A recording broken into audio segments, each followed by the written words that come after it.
DJ Guddu Madhubani, DJ Guddu Madhubani, DJ Guddu Madhubani. याद करके पगली हमर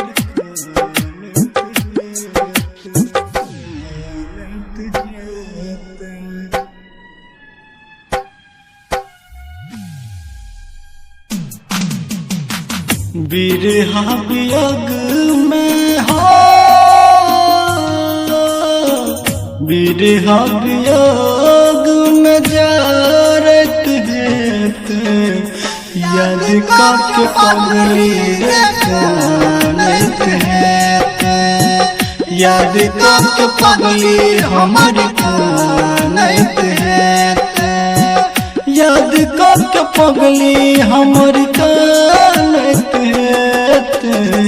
याद करके सोना हमर कानत है, याद करके सोना हमर कानत है, याद करके पगली हमर कानत है, याद करके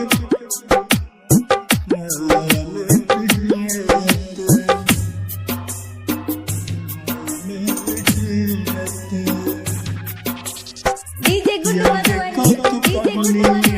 DJ Guddu Madhubani, DJ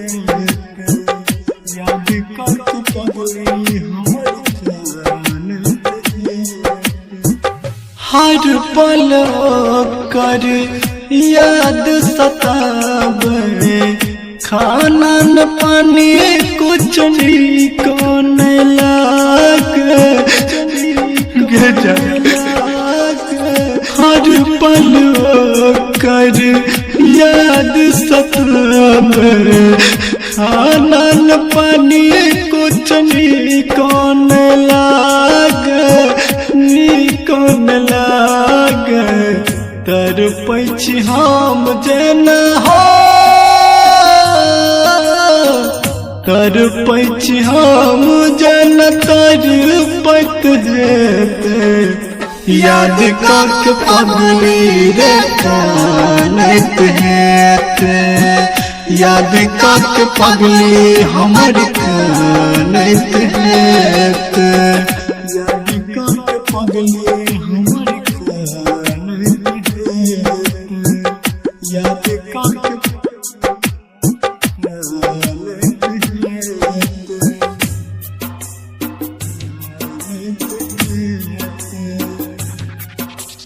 DJ Guddu Madhubani, पगली हमर कानत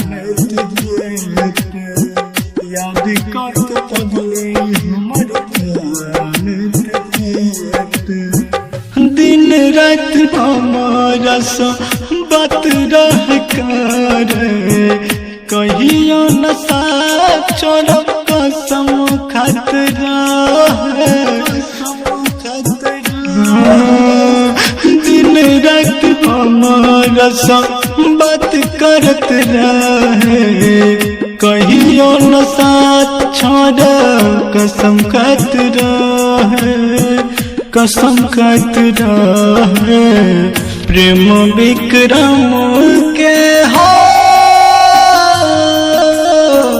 प्रेम विक्रम के खोजत जेत, याद करके पगली रे कानत है, हमर सोना रे कानत है।